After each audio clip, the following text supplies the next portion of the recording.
Good morning, everybody, and welcome to Wake Up Missoula. It is Friday the 13th, but in December. Thanks for joining us. We have a lot of city council to get through today.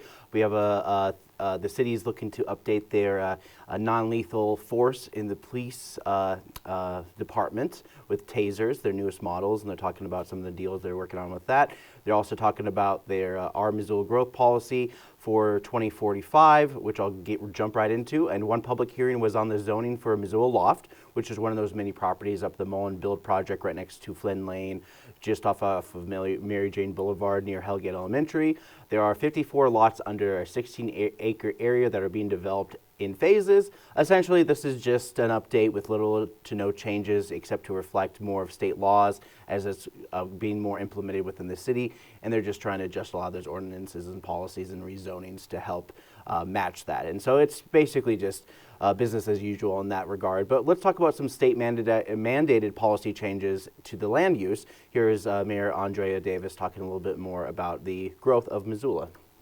This is largely dictated by state law in terms of the Montana Comprehensive Land Use Act. And this land use plan is something that the city of Missoula was on its way to update its growth policy given all of the changes and dynamics in our community that we've really needed to respond to over the last several years. Our growth policy had last been developed in 2015. In 2023, the Montana legislature, and you'll hear this in much more detail from our skilled staff, but in 23 we did get some legislative changes that fit in with the work that we were doing as a community, and we had to make some pivots to accommodate state law changes. And largely what this plan represents is Missoula's values and ideals in a way that reflects, again, the growing changes and dynamics that we are managing as a community and as we grow together. It really reflects our landscapes, our people, our neighborhoods, and our public spaces. Yep, and basically this is just a constitution on how the city wants to deal with land use moving forward. The original plan was 2035. A lot of things changed, and so they updated to the 2045 model. Usually this is like every 10, 20 years. A big part of this is the fact that Our Missoula kind of started in 2015, like she said. It was implemented in 2018, consistently updated over and over and over again until it got to the point of a post-pandemic world where we are now dealing with a sudden influx of more people moving to the state of Montana, and ergo the city of Missoula as well. The state law requires updates every 5 years on this plan as the city looks forward, and the last 5 years have been basically a major update in the city of Missoula in general. And so Engage Missoula is a good resource to look up land use along with the current and future developments that are going on right now. And as we go further into this meeting, Ben Brewer from Community Planning for the city talks a little bit more about this in terms of slideshows. Ultimately, the goal of the Our Missoula project is to update our development codes to better align with our policies. There are a couple of key issues that we're trying to address through this project that we should name. First of all, the project was based on a recognition that the housing situation in Missoula is a crisis that affects the entire community and needs to be acted on. We simply need to find ways to allow for more housing than we currently do.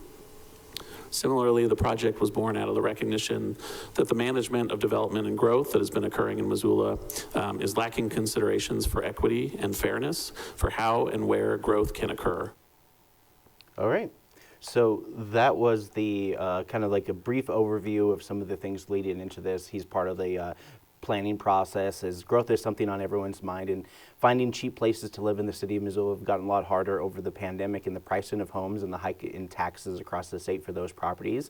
Missoula's goal is to flood the city with housing stock to keep up with demand while addressing our growing community.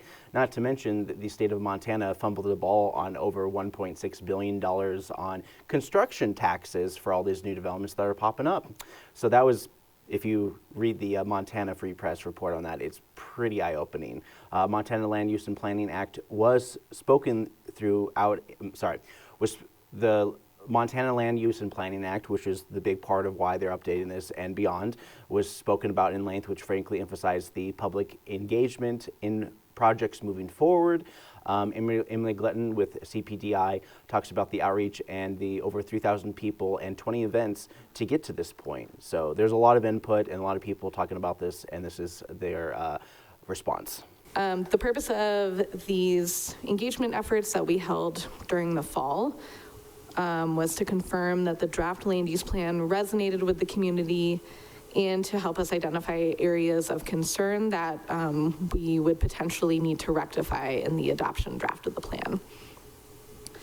We held 6 community-wide events. We held 5 presentations to stakeholder groups, sent requests for comment to organizations and agencies, and we provided a number of ways to provide comment on the draft plan online. And in total, we received roughly 1,000 comments on the draft plan through all of these different venues. All right, and this is just on the latest update to the land use plan. Many of these reactions are urban growth while keeping the undeveloped areas near more traditional suburbs to blend in those efforts seamlessly.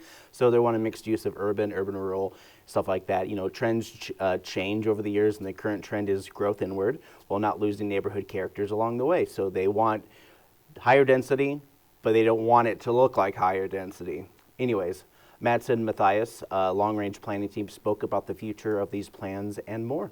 Our housing needs analysis shows that Missoula will require between 19,000 and 23,750 new homes by 2045. In addition, they must address a current deficit of about 2,700 to 3,700 homes.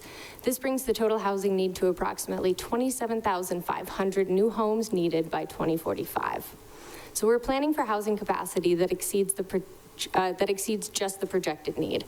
Under the current zoning, Missoula has the capacity to exceed demand by around 14,000 homes. The proposed land use plan significantly expands housing capacity, adding room for about 50,000 more homes, an 85% increase, ensuring flexibility in meeting future demand and supporting diverse development. All right, and so I think I read this article about a year or so ago from the Missoula area realtors, where they said that for a healthy community, you need roughly 5 to 8% vacancy rates. But I said it before, and I'll say it again. County of Missoula also wants to meet a quota of about 1,000 new homes a year. Currently, city is trying to stay ahead of the trend of growth, and Missoula was pretty impacted during the pandemic with a good amount of people moving to Missoula from the 2020s and onward. Madsen also talks about the neighborhood development in the presentation. Let's see. Where am I? Hold on a second. Here it is. Hold on. And in this plan, there are 12 place types. They are divided into residential, commercial, and special uses. The descriptions for each type cover key criteria, including scale bars to indicate associated levels of intensity. Excuse me. The descriptions are subject to refinement during the 2025 zoning update.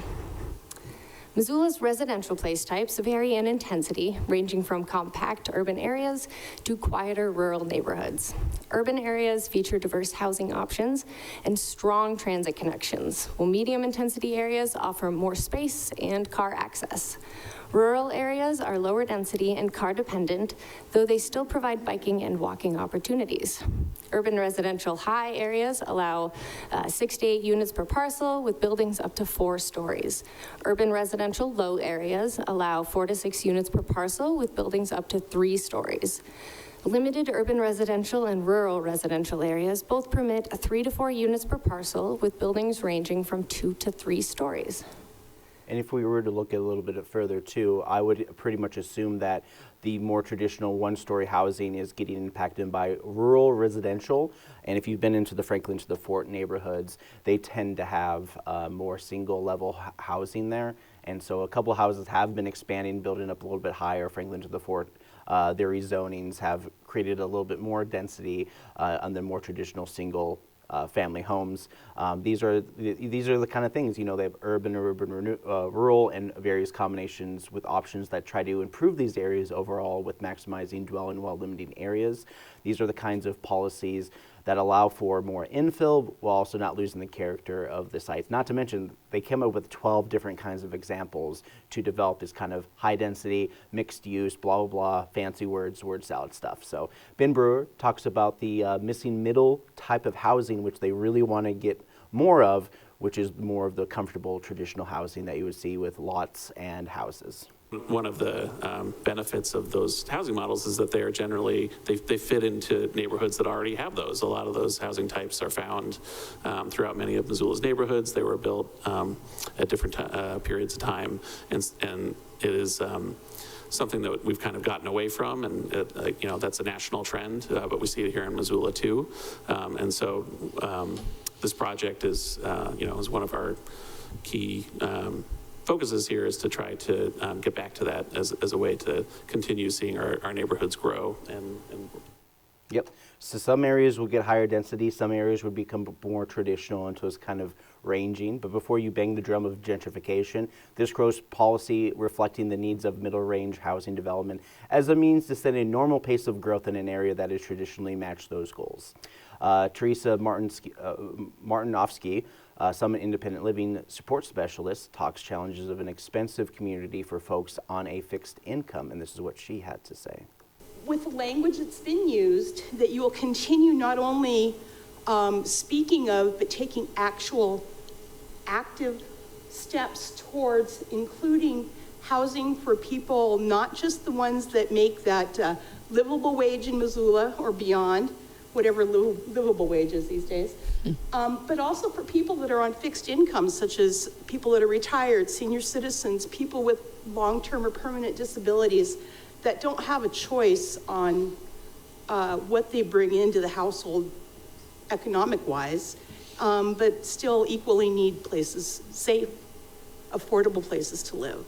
Okay. That was many of the sentiments given through public comment during this portion. And John Wolverton, Pro Housing Missoula volunteer, talks about the higher density housing. There's some language in this plan now that would preclude a full and robust conversation about parking mandates in the future. Particularly, there's a part in page 58 that should be reconsidered so that we have a lot of flexibility as we move forward into the code rewrite, so that we can educate ourselves on what that might mean in balancing housing, parking, and all sorts of other community amenities and walkability. Overall, this is great work, and it's much needed update that is very applauded. And we look forward to the next steps that the development and zoning code modernization provides a manner for a good structure, necessary structure to meet the aspirations of this plan. All right. And so that was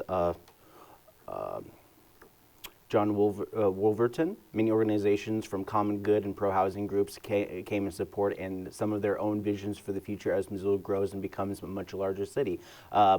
These land use policies, all that kind of stuff. It's a lot of wishful thinking, a little dash of policy making, but when it comes down to it, the developer, the person who privately owns the lot, will get a say in how they build, and the zoning would basically depends upon how large and how many rooms and dwellings and levels that they can build on there, but that doesn't dictate what exactly they build on there. So essentially this is like a constitution roadmap for developers to develop in these areas. So these are the kind of types that you can develop in these areas. And if they have a bigger vision in mind, they would have to probably go somewhere else in certain different areas that meet their goals. And at the end of the meeting, Danny Carlino tried to address the financial impacts to residents in Eaton Street sidewalk development as the roads district's goals to repair and update the streets. The city plans to amend this and move forward on a later date to add the $60,000 fund out of the roads district to reflect the growing financial burden. So sidewalks might be included into the road districts. We don't know for sure. We're going to keep that in mind, as Danny Carlino brought that up during the budget committee last budget season when addressing the sidewalk issue, as during this particular meeting they were talking about the Eaton Street right-of-way sidewalk improvement, building sidewalks at a cost of property owners in the nearby vicinity. I talked about it last week. I'm going to kind of move over to another part of this meeting where during Committee of the Whole, Danny Carlino wants to update the public comment rule Currently, it's part of the amendment is Rule 2 establishes an equal, consistent amount of time allowed per public comment, while still allowing presiding officer discretion to add more time in case of a disability or disruption during someone's comment. So Daniel Carlino kicks off the meeting with this. That we do 3 minutes for public comment. I think we've done that for about 99% of our meetings, and then sometimes it's come up where the comment has been shortened by the chair, and I just would like for us to have a standard that we, apply to every meeting, and I think 3 minutes is a fair standard. It's even hard for some people to get their comments in that amount of time. And then with this change, the chair could still allow for extra time if there's an interruption or a disability or something like that. But I think it's just good to have a standard to try and avoid like any potential bias or anything like that. And then as we get further into this meeting, it can be pretty jarring for folks getting up there on their 3rd minute without interruption, as the chair tends to give warning in the middle of their speech. Daniel got an email about somebody who had frustrations with the time allotment, and Gwen Jones City Council responded to Daniel Carlino's comments on this. Wait, hold on a second. Okay, here we go. Public comment. I think 3 minutes tends to be, in general, the norm. But I know, just because I happen to know the mayor of a community in California that's about the same size as Montana, and they will typically, if it looks like there's going to be more than 10 people commenting, they go for 2 minutes. If it's less than 10 people, they go for 3 minutes, which I think is a very fair approach. So just wanted to share that piece of information first. But Daniel, I know what the legal parameters are for public comment, but do you know and want to share that with everybody? You can go ahead, yeah. So did you talk to the city attorney about what we're required to do in terms of public comment as a public body?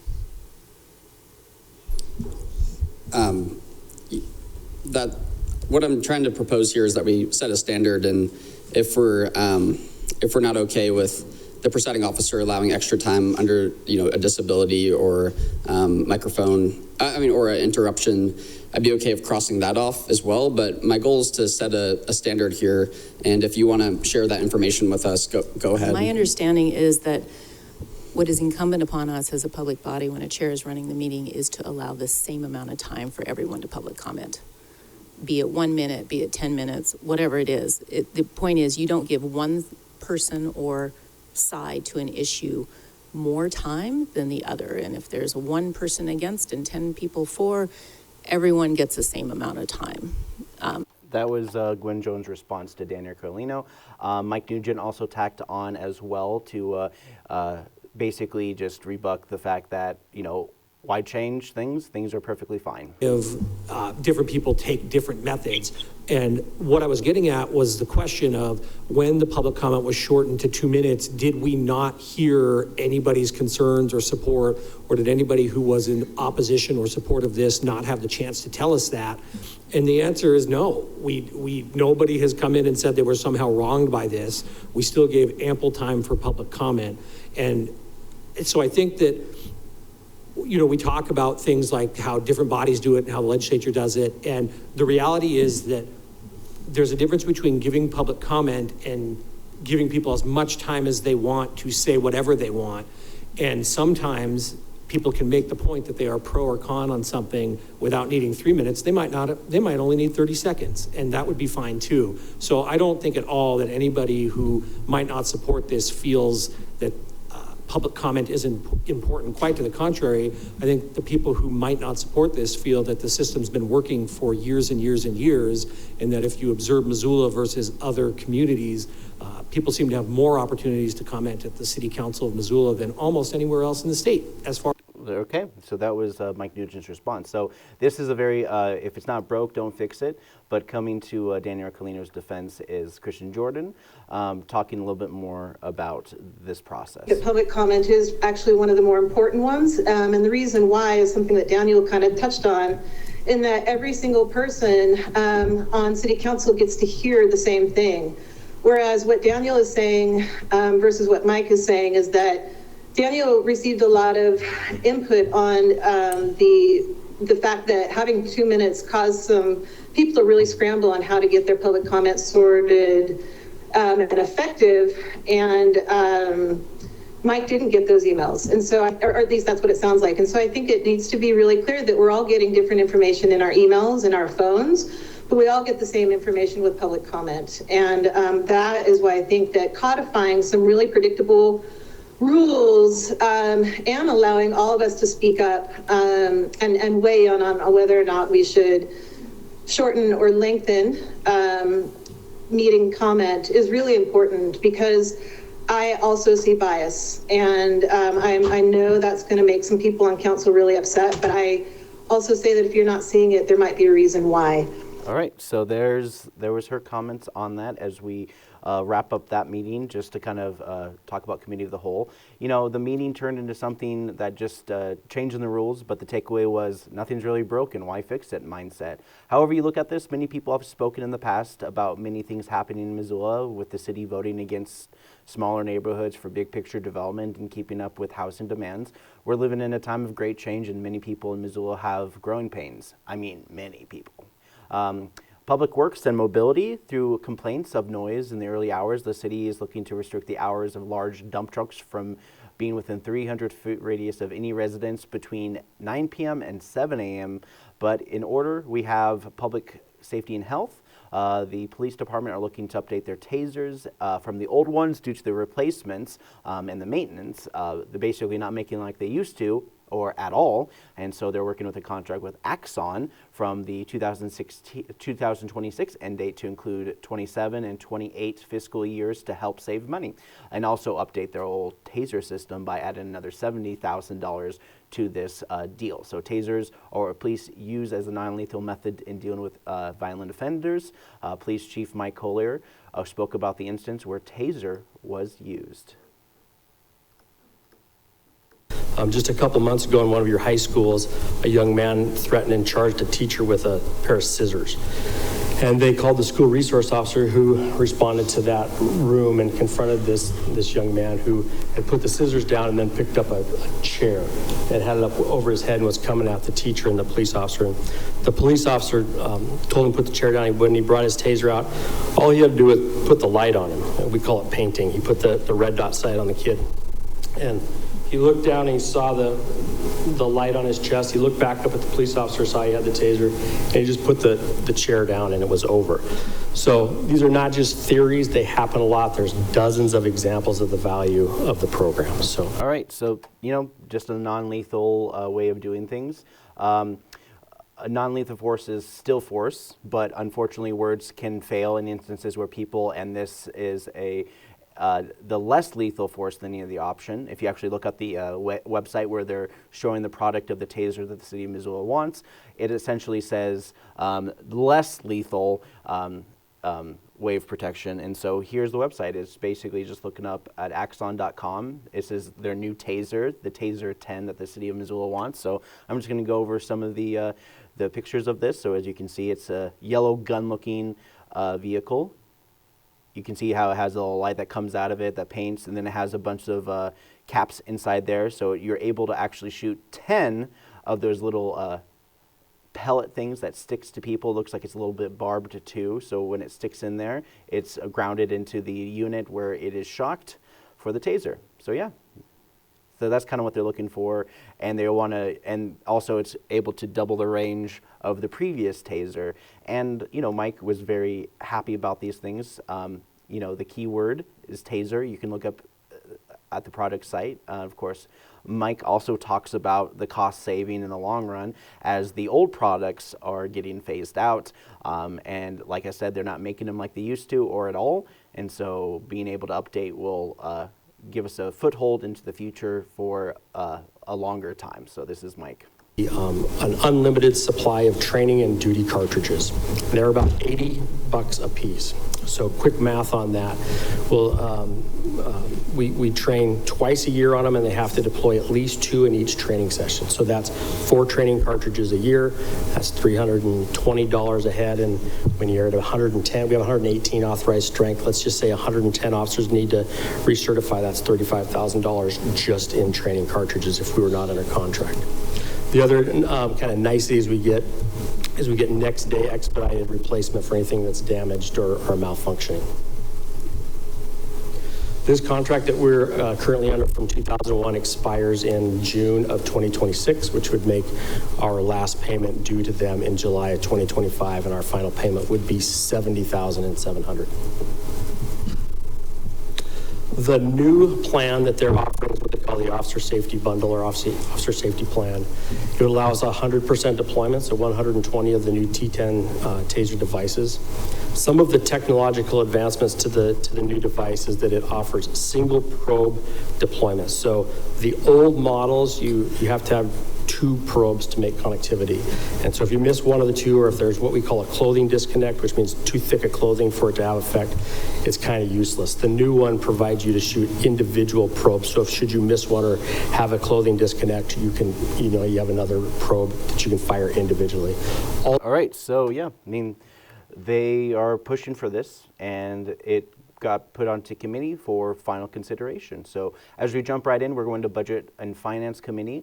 Daniel Carlino is at it again for the Neighborhood Project Fund grants, and he wants to raise it from $20,000 to $35,000. This was a reaction to neighborhood costs for park districts, road districts, or general fund projects. Most projects applications are denied each year because of an abundance of applications and limited supply of funds for neighborhood project funds. And here is Daniel Carlino talking a little bit more about this. Yeah, I think this is a really great program that already, and I just wanted to share a little bit about some of the cool projects that we've seen neighborhood councils come together to create. Like, for example, this painted traffic circle that adds needed safety to the neighborhood, as well as like adding an art project and letting the neighborhood come together to decide what that's going to look like and apply for. So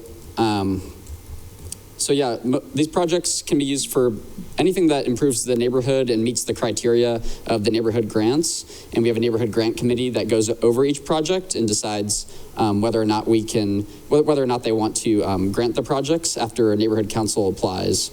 And part of this is the fact that, you have a neighborhood council looking to improve the area. Maybe they want to beautify some things. Maybe they want to add some bike racks or stuff like that. They can add to this particular fund, the Neighborhood Project Fund, to help build those things in neighborhoods. These are funds that are afterthought type of funds to help mitigate blight in neighborhoods, right-of-way, and public spaces. These are, here is the neighborhood specialist, Carlino Pritchard, talks about some of the past requests they've had in the past. We had a requested amount of $34,327. Last year, the requested amounts were $29,092. Fiscal year 23, we had $33,041. Fiscal year 22, $35,803. Fiscal year 21, we had $38,781. And then fiscal year 2020, we had a requested amount of $55,895. And last year was a little bit of an outlier. 2 of the projects ended up getting withdrawn. And so we funded less than the $20,000 that was earmarked for these grants. So that's kind of the last couple years. And then the grants that are submitted, we have a part of the process while they're writing their application to have a pre-application discussion with necessary city departments. So if it's in a city park or on city street right-of-way, they have to discuss that with the like Parks and Rec or Public Works and Mobility to make sure that the project is feasible. All right, and so yeah, just a little roundabout thing for people, and yes, they do work on those little traffic calming circles. This is one of those things that if you're worried about your neighborhood and this general area being like, oh, I need to slow people down in this particular zone or intersection, a traffic calming circle always is very helpful, fairly cost effective in some cases, because you don't necessarily need to pour in concrete and do anything like that. Essentially, you can just as easily have those yellow street markers to help curb traffic in the flow of it. Of course, this year Missoula got 7 grants submitted with various costs, with 4 being park improvements. Unspent money goes back to the general fund with no rollover to following years. This was an important take during this meeting, and frankly, this fund hasn't been raised in years, and many members agreed, but the looming budget season for next year is on the horizon, had some members putting it on hold until the next budget cycle for fiscal year 2026. Land Use and Planning talked more about the 2045 our Missoula Master Plan, growth policy, all that kind of stuff. The county meeting was scheduled for about 4 hours, but you got the gist of it in my city council report. I'll probably talk a little bit more about it next week as I wrap up my Wake Up Missoula for the year. So next week will be my last Wake Up Missoula for the year, as I will take 2 weeks off for the Christmas holiday. And so up next we got some, actually, yeah, maybe we should show that. No, I'm not sure. I don't have it prompt, but we're gonna throw it on over to some pre-critic because we don't have much time. There's a lot of stuff going on this weekend and more, but we're gonna jump right into some movies that are coming out this weekend. Kicking things off is Kraven the Hunter. Kraven the Hunter.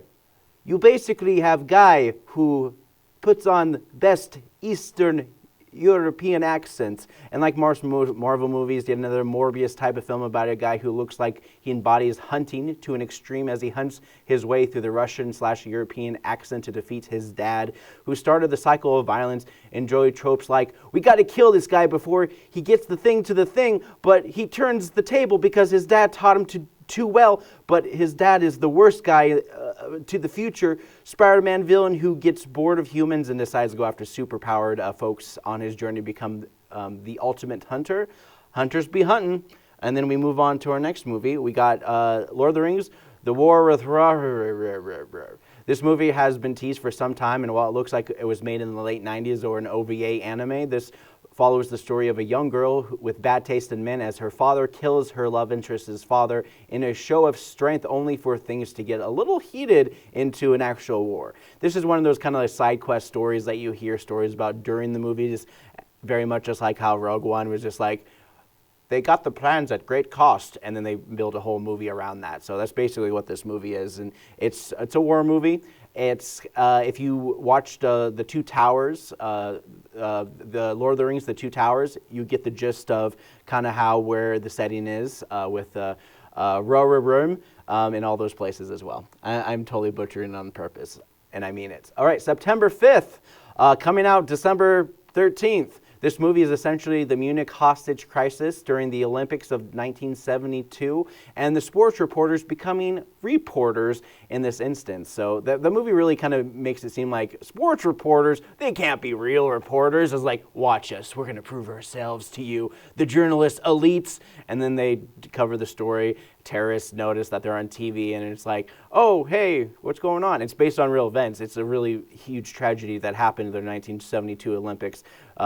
Problems from the German government, the U.S. allies, and their stories unfold during the 1972 Olympics. And you get to learn it all from the perspective of journalists, the real heroes. All right, moving on. Trap City. While you'll be watching Wicked for the second or third weekend in a row, enjoy a movie that follows rap and drugs and a story about a rapper who becomes famous overnight, but still has to put himself in the hot seat testifying against a drug gang leader he previously had ties to. Talk about a Friday night. Watch as he uses his rap skills to get to the court date in time before his big concert, or something like that. All right, so those are the movies that are coming out. I have a follow-up to my last week's dubbin stuff. You know, I think I'm just going to follow this Christmas journey and see how it pans out. So without further ado, here is the continuation, or part 2 of 1959 cartoon, A Christmas Journey.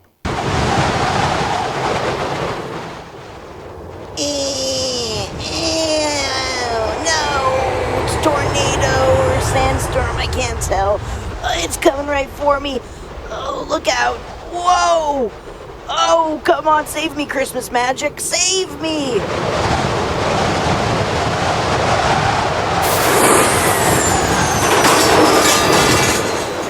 Oh, this doesn't look too good to little Charlie.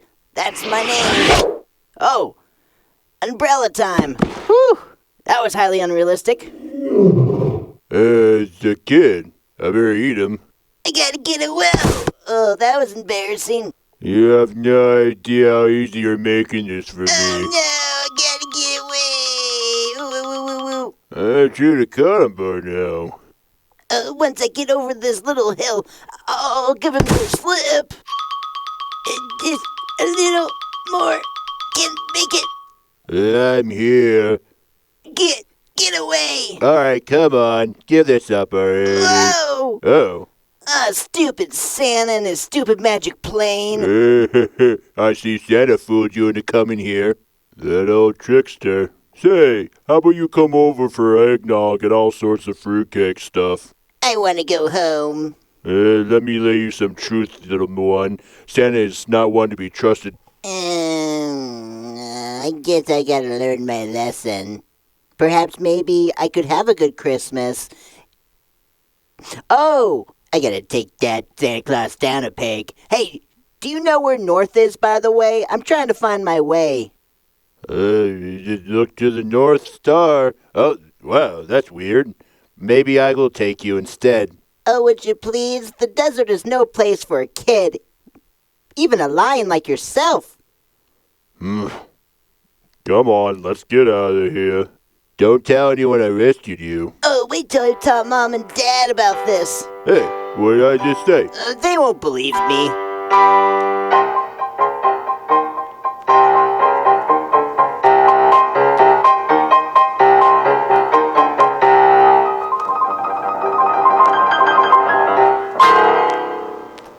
Yeah, let's not roll back. I called it a Christmas journey, even though it's a Christmas visit, my bad. All right, moving on. Let's talk about some things that are happening in and around the city of Missoula this weekend. It is the Maid Fair happening at the Dahlberg Arena, the Adams Center. Also, it's basically the big basketball court where they do all the shows indoors if they don't do it at the Grizzly Stadium. They're doing the Maid Fair. It's a big deal. It's happening Sunday from 9 to 5 p.m. all day long with early entry for $15. But for the first 2 hours, you get the first deals and all the stuff as you get into that. This is the season for crafts fairs in Missoula all over the place, all sorts of kinds of things. But let's talk about some other events that are happening as well. I also wanted to mention that that carriage rides are happening in the downtown areas on Saturdays and Sundays from 11 to 2 p.m. You'll see them on Pine Street, close to the Missoula Art Museum, and the last rides are on the 22nd of December. So next weekend, I'll advertise it one more time before I wrap up for the year. But let's talk about some other events kicking off your Friday morning. Stroller Strides, Mommy and Me workout classes. It's a daily workout class that happens at Bonner Park at 9:30 a.m. Check it out.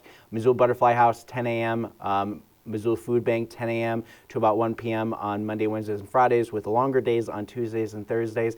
They also have their Empower Place, which activates kids to read, science exhibit, all sorts of fun things happening there in conjunction with the Missoula Public Library. Tiny Tales, here at the Public Library, they're doing a Tiny Tales story time, activities-based story time, where kids get to learn to read while also doing an activity based on what they read. Indoor fun at Mismo Roots YMCA and Get Air. These are great indoor facilities for folks who want to stay active with their kids in the early morning hours, starting around 11 a.m., most places around 10:30 a.m., but 11 a.m. is a good round number. Lunch at the Missoula Senior Center. This is an ongoing thing that happens Monday through Friday. The Palvarella Center also has their breakfast, lunch, and dinners at various times. Their lunch is at 11:30 daily, and also over the weekend as well. Yarns and Watercolor on the 4th floor of the Missoula Public Library every Friday at noon. Snowflake Challenge for Washington Children's Shelter. This is an ongoing event at the Draft Works. All donations and money raised goes to the Washington Children's Shelter. Open Play Pickleball, Lifelong Learning Center. They're the best place to learn pickleball and just have fun playing pickleball. All Abilities Art Club at Base. This is for people with disabilities looking to get involved with the arts and also work with other people and learn more about themselves through this creative process. DraftWorks annual Christmas steamer. They're also doing Tuba Santas at DraftWorks from 6 to 8 p.m. If you get a chance, you check it out. Happening tonight. Happy Hour at the Carousel. This is from 3:30 to 5:30, mind you, and it is a great way for people to get a buy one get one free at the Carousel for Missoula. It is a nonprofit, and all money goes towards raising for good causes and continuing their services as one of the fastest carousels in the nation. Kids Night at the Jeanette Rankin Peace Center. There's Fair Trade Store just off of the Hip Strip. This is a holiday shopping adventure for your kids. This is from 4 p.m. to 7 p.m. More shopping stuff going on as well. Dogs in the drive-thru. Chick-fil-A of Missoula is doing a lot of Christmas-themed stuff, but they're doing a dogs in the drive-thru starting at 5 p.m. tonight. If you have a dog, bring them through the drive-thru. They might get a treat. Montana Alpha Swiftathon fundraiser. The old library next to this library would also host Aspire School. Who doesn't love singing along to Taylor Swift while riding bikes inside? Everyone gets a chance to dream by joining a fall fundraiser, Montana Alpha Cycling, which includes just doing that. They are doing a nonprofit dedicated to getting more identifying women, girls, and non-binary people on bikes. And they're trying to raise $5,000 to get another $5,000 matching donations. Sacred Owl is doing cacao ceremony tonight at 7 p.m. John Floridas, benefit concert for Missoula Youth Homes, is going to be performing at Imagination Brewing Company. He does a lot of these kind of events during the winter months leading into the New Year's. Karaoke at the Jack Saloon at 7 p.m. Christmas Story, the musical, at MCT, Missoula Community Theater. It is also Missoula Children's Theater, but this is their community theater where they host theater events at their main venue here off of Broadway. Missoula's Broadway Street, mind you. All right, so Christmas Story, the musical. Enjoy this Tales of Ralphie with music as he tries to get the gun he's always wanted. Zach, they also have the Zootown Arts Community Center is doing a Christmas Carol, more or less, which is a raunchous, funny, and moving two-person version of A Christmas Carol. It's happening the 12th, 13th, and the 14th of the Zach, so this is the only weekend to check it out. And it's written by Teresa Waldorf and starring Brennan Bull. So Brennan Bull and Teresa Waldorf is everyone else in this play, while Brennan Bull is Scrooge. So anyways, Paul Lee at Cranky Stand Public House playing some country/folk music at 7:30 p.m. They're doing electronic music called A Fine Mess at Monks at 9 p.m. Russ Nassett and the Revelators at Union Club at 9 p.m. Madeline Hawthorne at the Top Hat to wrap up your Saturday at 10 o'clock, just playing some folk and rock music. And as we're jumping into Saturday, if you're interested in avoiding craft fair and stuff like that, go outdoors and enjoy the 125th annual Christmas bird count. The AM Missoula Valley, so this is happening. The count is a circle with a 7.5 mile radius centered around the intersections of Reserve and I-90. The area within the circle will be covered by small groups of individuals and will be assigned ahead of the count day. The count day will end with a potluck dinner at the home of Larry Weeks, 433 South 6th Street East, in the University District. Dinner will be commenced at 6:30, and this is a great way for people to enjoy the bird count. Lolo PTSA Craft Fair at Lolo School at 9 a.m. help raise money for the PTSA. Missoula Valley Winter Market at the Southgate Mall kicks off this weekend starting at 9 a.m., goes until about 1 p.m. at the Southgate Mall. They usually do this next to the Shields. I don't know if they've changed it this year, but as far as I know, it's going to be next to Shields in that kind of common area where people can buy their produce and sell their baked goods. Holiday Craft Fair at the Missoula Senior Center at 9 a.m. on Saturday. You also have a rummage sale at Sentinel High School Auxiliary Gym at 9 a.m. Kitten and cat adoption at American Legion Post 27 off of Ronan Street. Story time with Santa and the Cow at Chick-fil-A starting at 9 a.m. Chick-fil-A, that fast food restaurant. Special Santa story time, Missoula Public Library at 10:30 a.m. on Saturday here at the Public Library. Missoula Museum Tour at the Missoula Art Museum at 11 a.m. Fix It Clinic at Home Resource at 11 a.m. Fix anything that's been broken down, toasters and more. Enchanted Christmas Village at 9 Mile Schoolhouse. This is ongoing. Rocky Jr. screening of Dr. Seuss The Grinch at 1 p.m. at the Roxy Theater. MCAT Saturday drop-in from 1 to 3 p.m. Kids going to make their own stop animation with Legos and more. Indigenous Made Holiday Market, Payne Family Native American Center, the same place where they host stargazing events at 1 p.m. At the University of Montana. Clay Studio Holiday Open House, nonprofit geared towards teaching people the simple yet noble world of creating crafts. So the Clay Studio of Missoula at 2 p.m. on Saturday. Cookie decorating crafts. And so Missoula Public Library at 2 p.m. they're doing some holiday cookie decorating and crafts with special guest Santa. Santa Claus visits the Jack Saloon at 2 p.m. On Saturday. D&D Guild for Teens, if you're interested in Dungeons & Dragons on Saturday, every Saturday at 3 p.m. at Missoula Public Library. Public ice skating at Glacier Ice Rink starts at 6 p.m. on Saturday. The Very Victorian Festive Feast at 9 Mile Schoolhouse, where they're also doing the Christmas Village. We also have Of the Trees at the Wilma. This is doing electronic music at the Wilma Theater. Sorry, folks. Sorry, Forestry Department. Sorry, people who like the outdoors. Northern Lights Band at the Jack Saloon is going to be doing some rock/country music. Bluegrass Christmas with Jack Mauler and Britt Arneson at Imagination Room Company at 7 p.m. Argentine Tango Introductory Class and Social Dance at Hellgate's Elks Lodge at 8 p.m. Left Lane Cruiser live at Monks, playing some blues at Monks at 8 p.m. Saturday night. Karaoke at Westside Lanes, 9. Cash for Junkers at Union Club. And DJ Chris Moon every Saturday at the Ballinger at 10 p.m. And then on Sunday, like I said before, we got the Missoula Maid Fair starting at 9 a.m., 11 a.m. for people who don't want to pay to get in. Breakfast with Santa and the Carousel Ponies at a Carousel from Missoula. Holiday pop-up shop, Kettle House Brewing Company at 12. This is to support local artists and makers enjoying Kettle House beers, featuring Be Natural Company, Color Street, Stacey Good Farms and Events, Dylan Moore, Brandon Cope Art, and more. Ancient Words for a New Beginning. The University Church is hosting a Advent concert with the chamber choir and the channel choir and chamber orchestra for the Christmas music from Heddle's Messiah, and this is happening at 2 p.m. on December 15th under the direction of Dr. Christopher Hahn. Christopher Hahn is the big piano guy at the University of Montana. He also has a big presence at the UCC, the university's church. Sorry. So the UM Holiday Swing Set, the Wilma Theater, I interviewed those guys for the UM Holiday Swing concert that are happening at the Wilma on Sunday night. So they're doing a Holiday Swing Set at 2 p.m. at the Wilma. They also have the Holiday Handbell concert at the Missoula First United Methodist Church at 3 p.m. All those people with their bells. MCAT usually films it. Missoula Community Choral Chorus Holiday Concert at Hellgate High School Auditorium at 3 p.m. on Sunday. Odd Pitch Pinball Tournament at Odd Pitch at 4 p.m. Welcome to the World of Jan Brett. There's going to be a lecture at the Missoula Public Library with children's book/illustrator author Jan Brett as she launches her book signing tour of her new picture book, Alice in Winter Wonderland. A Holiday Swing Concert at the Wilma at 6:30 p.m. Open mic comedy at the VFW at 8 p.m. and then followed by rock and karaoke to wrap up your Sunday at Sunrise Saloon. So those are your events happening this weekend and more.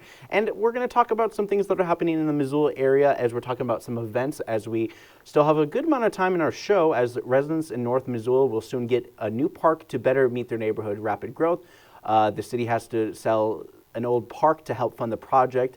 Members of the Missoula City Council on Wednesday took a step in that direction by adopting a resolution stating the city's intent to sell White Pine Park and authorizing the mayor to be in the process, directly funding from what the park's future sale to help develop the new park. So this is on the north side. They're developing a huge park. There's some old parcels of land to help build into this more open space, green space that they're trying to incorporate. I also have some news things happening in and around the world today as John Tester, the senator from Montana, wrapped up his 18-year tenure as rep for the state of Montana this week. In his closing statements, he spoke about his accomplishments from the Little Tribe being recognized by the federal government to the PACT Act that went to serve veterans exposed to toxic waste pit exposure. Tester lost to incumbent Senator Tim Sheehy and marked a major transition of party shifts in the state of Montana. When it's all said and done, spending in Montana in the U.S. Senate race surpassed $300 million, while Tester having a substantial campaign account advantage over Sheehy and an advantage in spending by third-party groups attacking Republicans.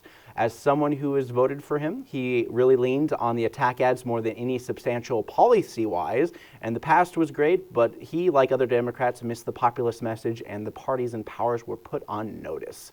Last week, CEO murder brought a nation to its worst impulses with glorifying the death of a human being in lieu of a major issue that put the United Healthcare Corporation on notice for defying life-saving drugs and Medicare intervention for the almighty dollar. Luigi Mangione, 26-year-old Italian man who was caught after pictures of the incident led employee and citizens at McDonald's to report to the police more than 4 hours away from the hotel CEO Brian Thompson was staying at. They found his ghost gun, $10K in cash, and a manifesto talking about how healthcare insurers are parasites.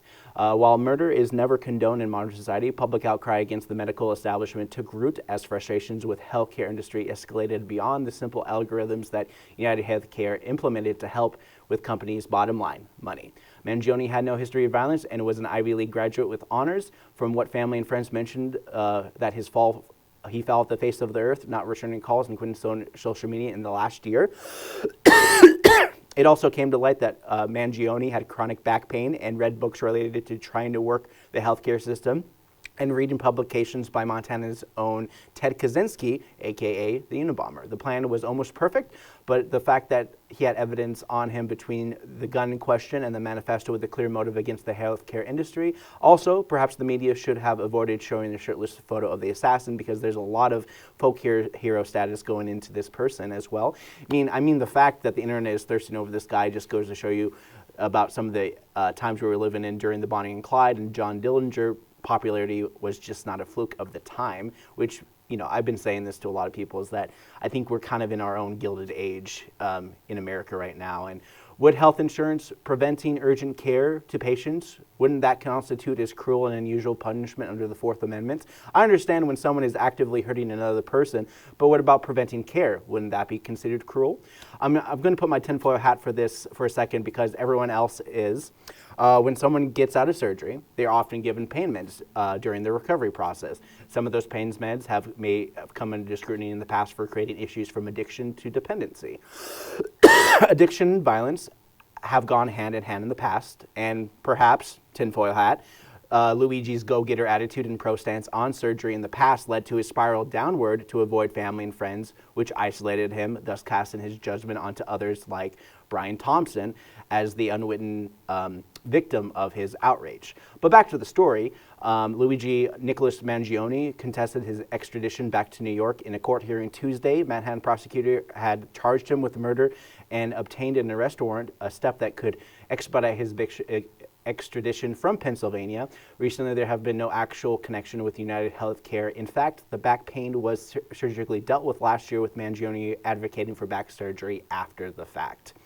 As this was the major story in the United States, Syria is also being targeted by Israel as they bombard military targets of the former regime. The Israel military said Tuesday they carried out more than 350 strikes in Syria over the last 48 hours, with the ending week of apparently they've destroyed about 80% or more of the military assets of Syria. Many spectators claim that these military strikes would further put Syria into a civil war with warring factions, as the stability isn't fully known right now, as Syria was going through a civil war after the Arab Spring in the early 2010s, which saw so many major things happen in the Middle East, with Syria's civil war, to which Russia-backed Assad saw the bombing of cities across the country. And of course, I looked into the GDP. If you Google the GDP of their country, and you kind of see, but before the 2010s Arab Spring, their peak was about $61 billion. And since 2021, they have hovered around $9 billion for the 23 million people and counting, with refugees returning at a higher rate. The new Syrian government is looking to reform the country, and their top priority seems to be releasing folks from prisons under Assad's rule, meaning being political prisoners. Channel 4 News also released a story about their major drug trade, which apparently was a $10 billion industry within Syria as well, where they find pills, capsicum, which is a major drug that apparently would be popping up in places like Syria.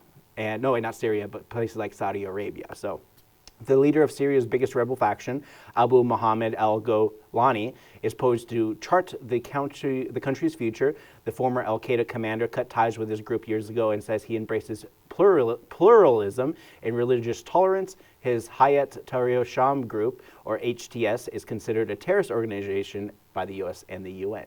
While new leadership promises stability, the region is anything but secure, as rebels took over the country in less than 2 weeks. The future is unknown, with reports by Al Jazeera reporting the international rescue community unveils its annual emergency watch list on Wednesday, placing Syria fourth on its list of 20 countries most likely to face an escalating humanitarian crisis by 2025.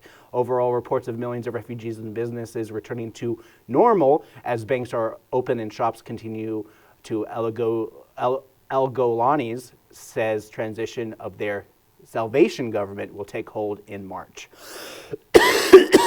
And as we bring kind of back to Missoula, there's going to be a major push for Missoula looking to create a massive Montana World Trade Center and utilizing its campus near the Missoula College and creating a major research and development to put Montana on the map.